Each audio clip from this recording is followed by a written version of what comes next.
Guys, welcome to today's quick tutorial. Let's get this all finalized to begin with.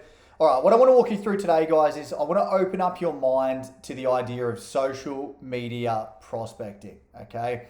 Now, for those who don't know who I am, Jordan Bain is my name. You've probably seen me following you around the internet for God knows how long, whether it's the last weeks, last months, or the last few years. I dare say, if you're watching this video right now, there's a good chance you've seen me on social media at one stage or another. A quick 2-second background on me, guys, before I dive too deep into it. First and foremost, to provide you some context and also a little bit of confidence, my background is completely real estate centric, okay? So everything that I'm going to run you through today is going to be specific to the real estate industry. I've never worked in any other industry, 12 years in the real estate industry myself. I still own my own agency on the Sunshine Coast in Queensland. I'm a non-selling principal these days. Majority of my time is caught up in the marketing space. However, as you can imagine, of course, my finger is still on the pulse as much as anyone. And of course, everything that I'll run you through today, as I said, is going to be relevant to what you guys do in your day-to-day as it is. Now, let's cut straight to it. What I want to highlight with you today, I want to walk you through the idea of using your social media as a prospecting tool, okay? Now, many agents look at social media as a little bit different to that. What they do is they look at social media as more of a content tool. Now, that's great. It can get you somewhere, but it won't get you the leads that you necessarily want, desire, and need. So what I want to talk you through today is I want to open your mind up to the idea of social media prospecting. Now, before I get started, let me start by saying one thing. There is a lot of similarities between online prospecting and offline prospecting. I want to refer to those two things throughout today's session. So online prospecting, of course, is social media, Google, etc. Okay. Offline prospecting goes without saying, but phone canvassing, door knocks, letterbox drops, you know the deal with those.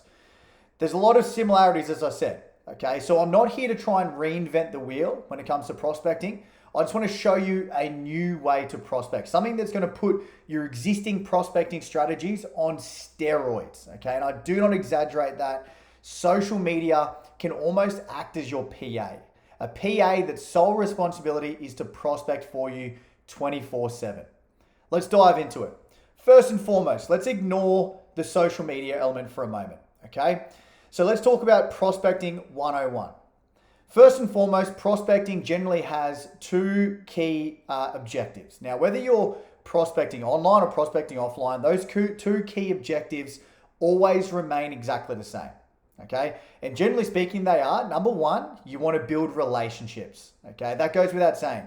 You need to build relationships in your area locally. You need people to know you exist. Let's face the facts here. If people don't know you exist, what chance have you got of getting their business? So first and foremost, the number one objective, prospecting online or prospecting offline, is you want to build relationships, build your profile, build your network, okay? Now, the second objective, whether we're prospecting online or prospecting offline, the second objective is to actually generate genuine opportunities, okay? That's what makes our world go around. Without any listings, we don't make sales. Without any sales, let's face the facts, we do not make money. So, social media prospecting is going to be no different. Now, what I'm going to talk you through today, the agenda is going to be pretty straightforward and pretty simple. Two key things. That's it. Just two key things I want to talk you through today.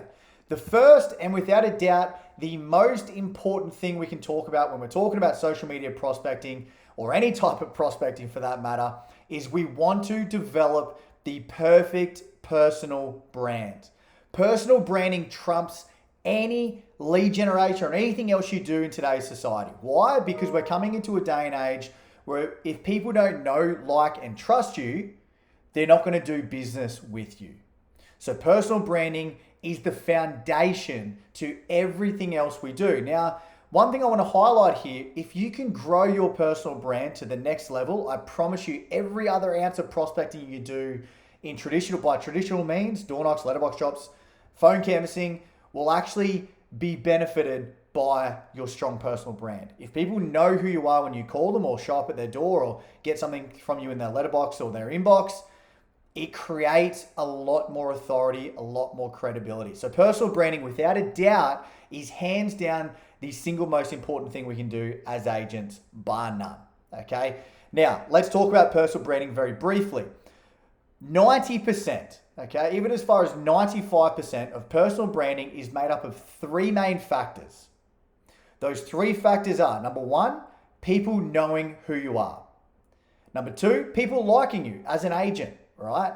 And then number three, people trusting your personal brand. Know, like, and trust. We've heard it 1,000 times before, but what are you doing every single day to get more people knowing you, liking you, trusting you? This will automate that strategy for you. So personal branding, as I said, 90% is made up of people knowing you, liking you, trusting you. Now, the other 10% is still really important, but the 10% is made up of things like your reputation, your credibility in the local area, your community involvement, etc. You get the deal. So personal branding creates the foundation. Now let's understand why I've put lead generation as the second thing. I want to highlight one thing that's super, super important. You can have the absolute best lead generation strategy under the sun, okay? But if people don't know who you are, then it's a catch-22. You're basically pushing it out to a cold audience.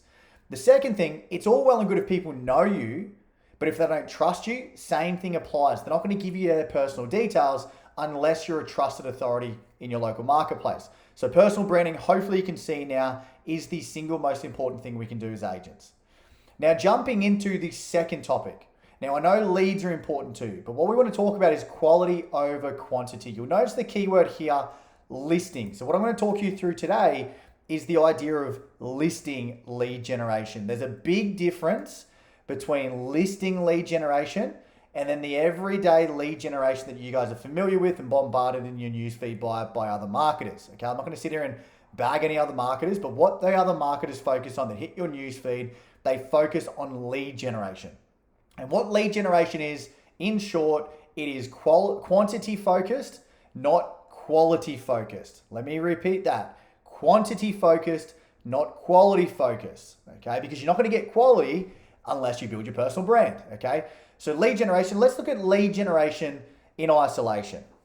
Lead generation is basically the same as doing cold calling. Okay, now don't get me wrong, I would never fault cold calling. I'm a big believer in cold calling to a degree for particular agents. But cold calling, we've all been there, we've all done it. Okay, and cold calling generally looks like this. It takes a high volume of calls to generate a few appraisals, right? You've generally got to do 100 calls to get a couple of appraisals, right? And then you've generally got to do a lot of appraisals to actually turn at least one of those into a listing. So it's a very slow burn process. Now, if you're a brand new agent, lead generation is perfect for you, okay? Because what you're trying to do is you're trying to build data. You're trying to build your database up. Now, lead generation is exactly that. You're not going to get qualified leads or anything of genuine substance, or you may get a few, but it's very few and far between. But if you're trying to build your database, lead generation is great. However, you would have probably noticed in a lot of our marketing, we don't work with brand new agents, okay? With some exceptions, but very rarely. So if you're looking for lead generation, if you're looking for database building exercises, then there's plenty of marketers out there. I'm sure a few of them will hit your newsfeed every now and then. They can help you with that. I hate to talk myself out of business, but we just simply don't work with brand new agents because our system is for more qualified agents, more qualified opportunities. Now, listing lead generation, let's talk about listing lead generation. Listing lead generation is the opposite. So it's going to be a lot less leads. It's not a database building exercise, okay? What we're trying to do here is trying to put you in front of more qualified opportunities, which basically means a lot less leads, but the leads that you do generate are going to be far greater in quality, okay? Now, I'm not going to talk through packages and investments today. If you want to find out more about that, I'll tell you how to find me. Obviously, you know how to book in a call, etc. Reach out if you want to talk more about it, and I'll give you a bit of a summarized version of what our packages are. Purely focus on time today, so I just want to give you the ins and outs of it, and I'll give you a bit of an idea on the end on basically what you can expect to pay if you were looking at something like this. Let's dive into it. What I'm going to do with you today, guys, so the session today, I'm going to talk you through two parts. I'm going to first talk about phase one. Now, phase one is the most important part. It's brand strategy. We need to build your brand. We need to build your profile first, and then I can talk you through how we can turn all of that attention, all of the engagement that we can generate for you into and opportunity. Okay, but as I said, brand strategy is the foundation. Now, brand strategy, it doesn't matter who we work with.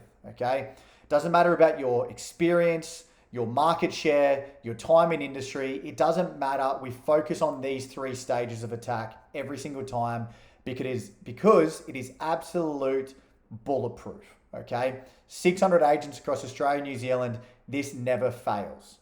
Now, you'll see on the left of screen where my cursor is stage 1, stage 2, stage 3. So we've got 3-stage attack when it comes to brand strategy. After stage 3, we automate the process with a few minor adjustments when needed.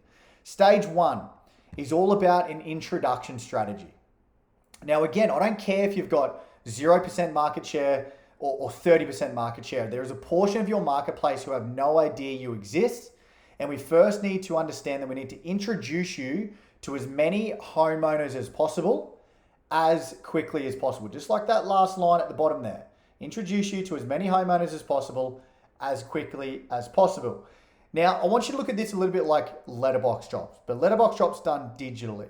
Okay, so let's go back a step. Let's use a traditional example here to help you understand exactly what we're trying to achieve in stage 1 of brand strategy. Let's assume for a moment that your core area, just to use a round number, let's say 10,000 households. So let's say you've got your core suburbs, and then the surrounding suburbs makes up about 10,000 properties that you would sell in. Okay, what I want you to think about for a moment, I want you to think about having the resources to do 10,000 letterbox drops. Okay, physical letterbox drops with your name, your brand, your face, your message all over them. Okay, imagine doing 10,000 letterbox drops every single day. Okay, now you and I both know that 10,000 letterbox drops a day is impossible to do. Okay, let's face the facts. We know that it's not possible. But let's forget about the process for a moment and let's look at the outcome. Now, let's say, for example, you had an army behind you distributing letterbox drops for you every single day. And you could get out 10,000 flyer drops to every household in your core area every single day. Let's fast forward 4, 6, 8 weeks. I can promise you, and I'm sure we can both agree on this, that everyone in that marketplace is going to know who you are, what you look like, and where you operate really, really quickly. It is impossible to saturate a marketplace to that level and not increase your awareness, not build your profile, okay? So that's what we want to start with. But what we're going to do instead is, rather than doing expensive, time-consuming physical flyer drops, we're going to use a digital letterbox drop strategy. Okay, remember that, digital letterbox drop strategy. So what we can do for you is essentially do 10,000 flyer drops digitally to every household in your core area every day. Imagine the power of that. Now, generally speaking, the sweet spot will sit around about 6 weeks. Okay, I'll explain why. You don't want to do any more than about 6 weeks, essentially because you'll start pissing people off. Okay, so what we do is we heavily saturate your core area for 6 weeks. Okay, build your profile. Here's the first disclaimer. Remember the 3 things I spoke about when it came to brand strategy? Getting people to know you, getting people to like you, getting people to trust you. This is going to nail the first step of that, getting people to know you exist. Okay, the first step to actually getting more business. You need more people to know you exist. And don't stress, we can do this very, very on the cheap. Okay, it is very inexpensive to saturate your area. Think about doing like the cost of basically 20 letterbox drops is pretty much the equivalent of doing 10,000 letterbox drops digitally. Okay, so it's really, really cheap. Now, once we've done that, we know that people are going to know you exist very, very quickly. What we do from there is move forward to stage 2. Stage 2 is really exciting. I guarantee you're going to love this. We begin to filter your audience. Okay, now what we do with the filtering process is simple. Let's take your 10,000 households. And what we do is we filter those into 2 separate audiences. Not geographically, however. We filter it based off people's behaviors. The consumer behavior of your audience, we filter it into 2 separate audiences. Now, the simplest way to describe those 2 audiences is this. One audience will be made up of people who are actively researching real estate. And we know that based off people's behaviors, their activity, and their search history online. So we want to filter people who are actively researching real estate into one specific audience. Now, generally speaking, here's a number for you. Generally speaking, that will make up about 20% of any given audience in any given location at any given point in time. Okay? So 20% of your marketplace is actively researching real estate, roughly, give or take slightly. Now, let me come back to that 20% in a moment. What I first want to talk about is the other audience, the 80%, okay? Now, the 80% is actually just as important as the 20%. Let me explain. What we do once we filter the other people who aren't actively in real estate mode into a specific audience, we actually park them to the side, okay? For two reasons. Now, the first reason is simple. If we oversaturate people who are not in real estate mode, I can promise you right now that it is a surefire way to piss them off, okay? Which is absolutely the last thing we want to do. People already don't like real estate agents as it is, so let's be conscious of our personal brand long term. If you oversaturate people not in real estate mode, if they eventually sell in 3, 4, 5 years time, they're going to remember that you pissed them off and they'll be disgruntled from that. So let's not do that, okay?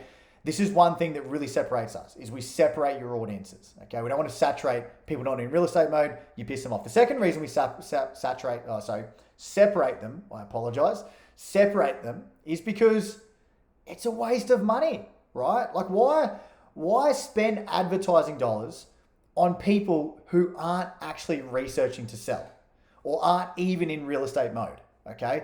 Waste of money. That's how you generate cold leads. And if you've done social media advertising in the past, whether it's through yourself or another agency, when you generate that high quantity of cold leads, this is why. Because most marketers perform based on the amount of leads that they generate for you. I couldn't give two shits about how many leads you get. I care about how many listings you get, okay? So I'm not going to sit here and promise you 50 to 100 leads a month. Why? Because I know that majority of those leads, 99.9% of those leads, are going to be useless to you, okay? So let's separate them and be more profitable with your online activity. It allows us to double down on that 20%. Now let's talk about the 20% in a little bit more detail. What we want to do with the 20% is we are ethically hijacking your competition's traffic. Think about that for a moment.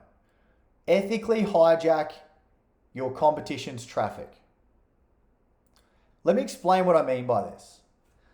A really good example I like to use is cars. Okay, we all drive a car. And let's say, for example, as of today, you start researching to buy a new Mercedes.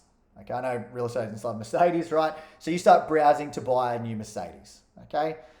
So as of today, you're browsing Mercedes. You like Mercedes, you like how they drive, you like the style of the car. So as of today, you start browsing for a new Mercedes. Let's say for a moment that I work for BMW, okay? More specifically, in the BMW marketing department. And as of today, because you've started browsing Mercedes, as of today, you start seeing BMWs hit your newsfeed. And I can almost see you smiling, even though we're on other sides of potentially screens and the internet, whatever else right now. I can see you probably smiling somewhat in your mind because something's clicking with you, right? It's clicking because this has happened to you in the past. It may not be with vehicles or cars, but it might be with phones or computers, holidays, handbags. You're browsing a certain product or a certain business, and then all of a sudden the competition of that business starts pushing their products or their services into your newsfeed. Now, what I'm trying to do, if I work for BMW, what I've created is a lookalike audience.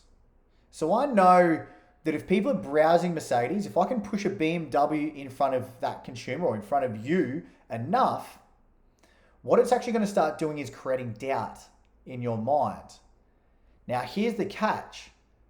I'm not trying to sell you the BMW. As a marketer, I'm just trying to create doubt in your mind to ideally get you to go and test drive a BMW. I want to make that very clear. I'm not trying to sell you the vehicle. Okay, marketing and sales are completely different. You sell, we market. Okay, So what I'm trying to do, if I'm pushing BMWs in front of you, I'm trying to create doubt in your mind to go and test drive a BMW. If I get you to the car yard, my job is done. I then transfer the duty over to the salespeople to sell you that vehicle. Now, if they don't sell it to you, that's on them, not on me, because what I've just done is I've got BMW onto your shopping list. That's the key word, shopping list, right? All we're ever trying to do is get on more shopping lists, right? Now, imagine this from a real estate perspective, okay?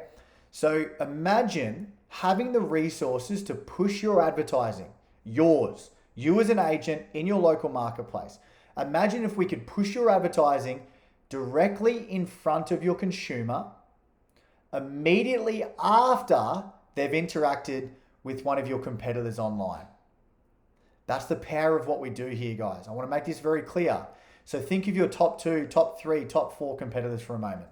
What we're going to be able to do is push your advertising directly in front of your ideal consumer immediately after they've interacted with your competition. And what it's going to start doing is creating doubt in their mind to get you onto the shopping list. Now, let's be straight here. We can get you onto the shopping list.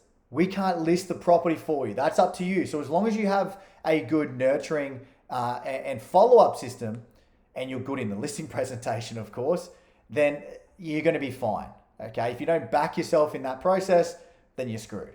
Okay. We can't list the property for you, but I can tell you straight away, if we work together, now this is theoretical speaking, it doesn't work like this, but let's say, for example, we get you in 20 extra listings this year. Over the next 12 months, we get you in 20 more listing opportunities that you hadn't had previously, and you miss every single one of them. You won't, but let's say you do.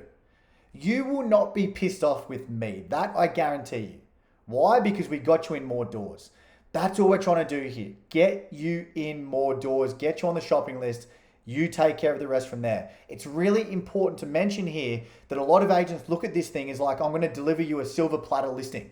It doesn't work like that. You still need to do some work, okay? But we'll get you on more shopping lists you've been on previously.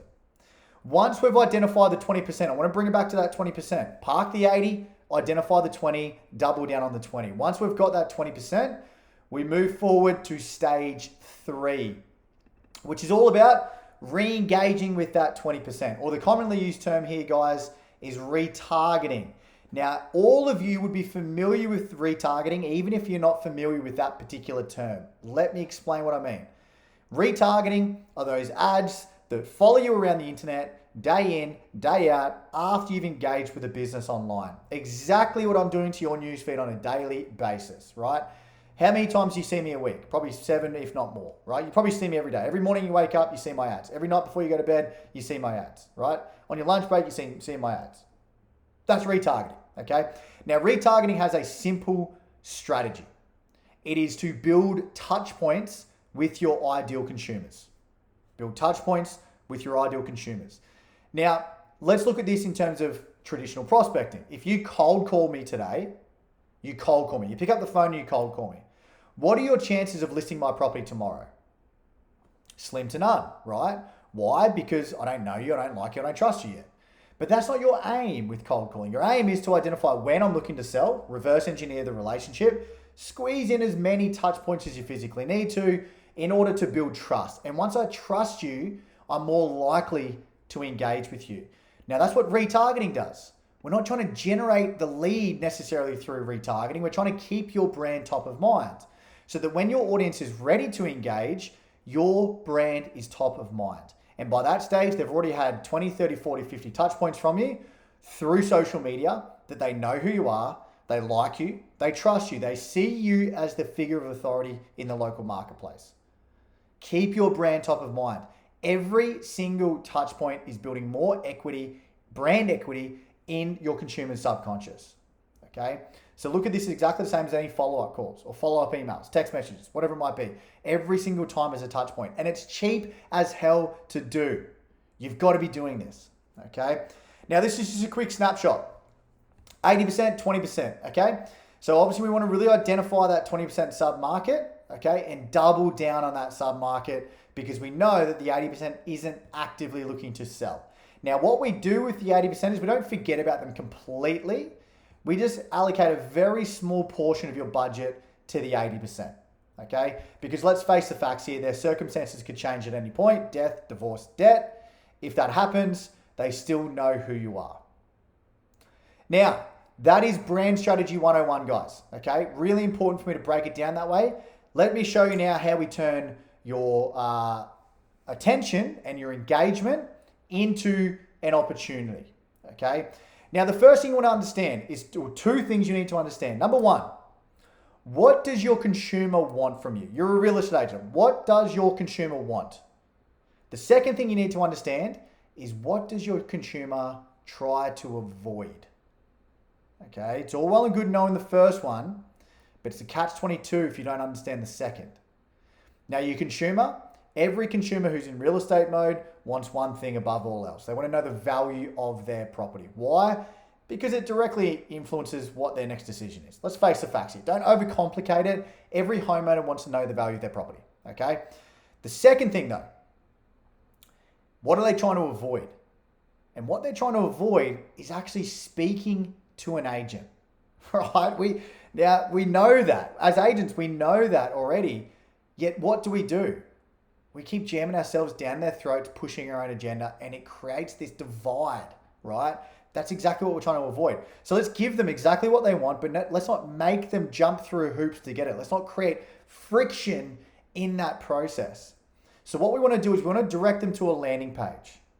Now, this is going to be dissimilar to a website. You'll notice there's no links or buttons at the top of page here, okay?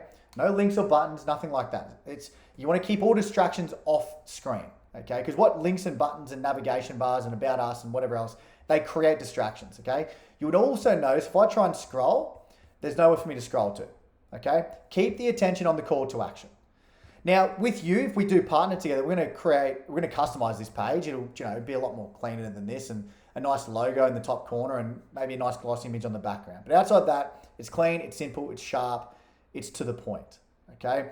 The second thing, just quickly as well, if you've ever done any lead generation through Facebook before, you're probably familiar with like chatbots, like ManyChat and like lead forms, things like that. You don't want to do that.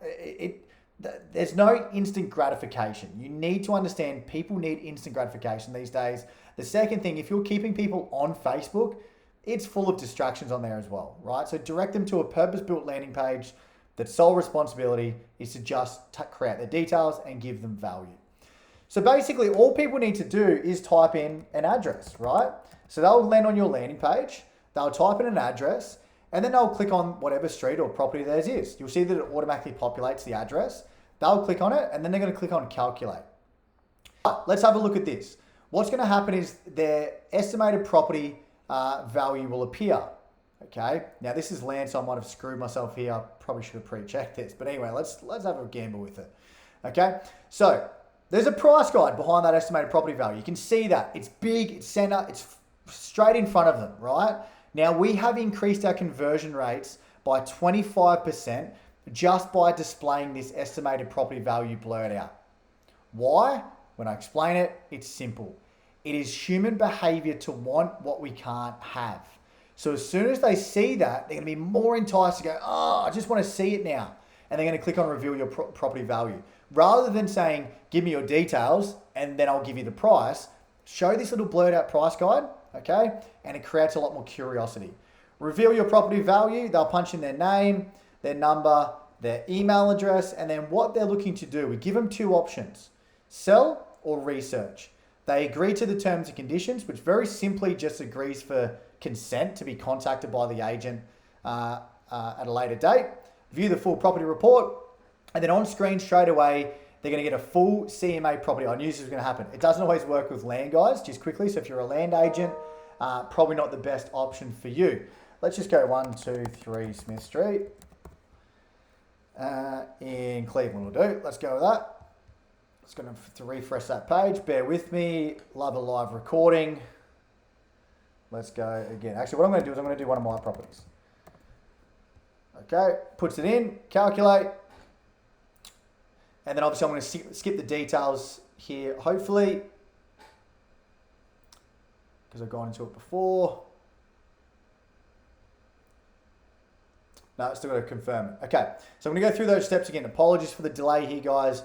I do have 1,000 tabs open. As you can see, One Hooper Court, Landsborough, Bed Bath Cards, whatever it is, estimated property value. You get the gist of it. Reveal your property value, name, number, and contact information, what you're looking to do, and then the terms and conditions. View the full report. Now on screen straight away, you can check this against your own CoreLogic or your RP data, okay?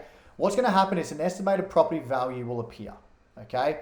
Estimated property value appears, and as I scroll down, you've got a bunch of information. You've got property history, you've got stats for the suburb, auction clearance rates, etc. You've got market trends. Now, all of these tabs at the top here, you can change. So it's all super interactive, okay? You've got sales and growth charts, and then you've got some comparable sales at the bottom.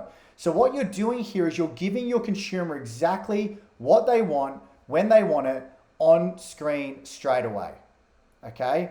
Now, let's face it, all they want is the price guide. Ideally, that's all they want, right? They just want to know what their property's worth. They already probably know what their property's worth, right?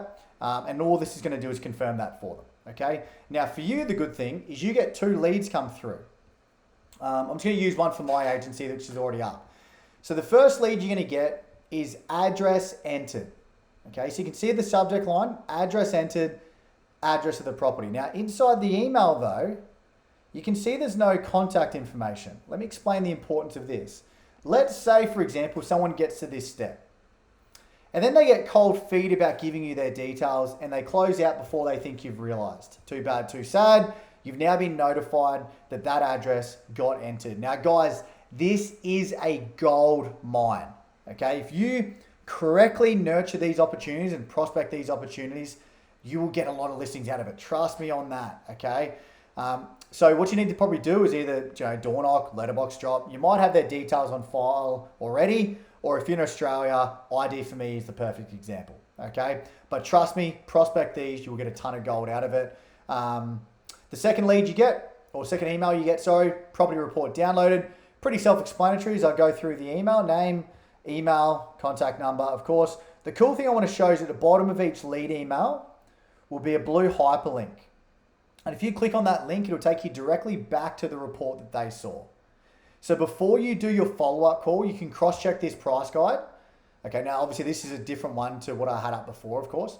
But you can cross-check this price guide, make sure it's accurate. If it's inaccurate, then of course you know what to do from there. But the good thing is you can see all of that. The other thing is when they enter their details in on this screen, we also email them a direct link back to this page, okay? So they can reopen this whenever they like, and for you, you can be notified when they do.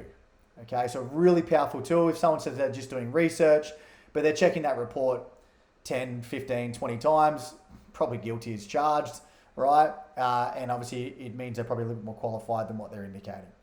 Anyway, guys, that's our prospecting strategy, all right? One more thing I want to leave you with is this. You want to be really smart with all the marketing and activity you're doing. So when you've got this auto appraisal funnel, what you actually want to do is you want to direct all of your print media to it as well.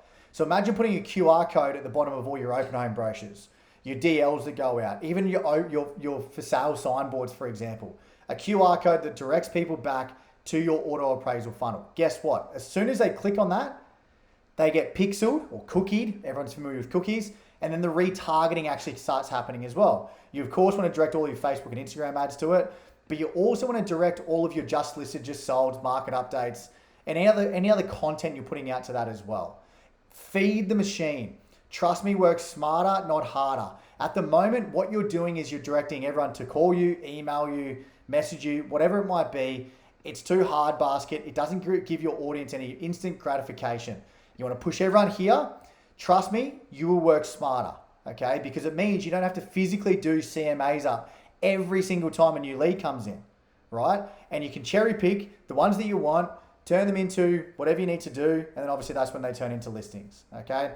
That's the summary of it, guys. If you want to find out more, you know where to find me. Booking a call somewhere around this video or wherever you're seeing this video. Look forward to chatting, and we'll see you on the other side. Cheers, guys. Bye for now.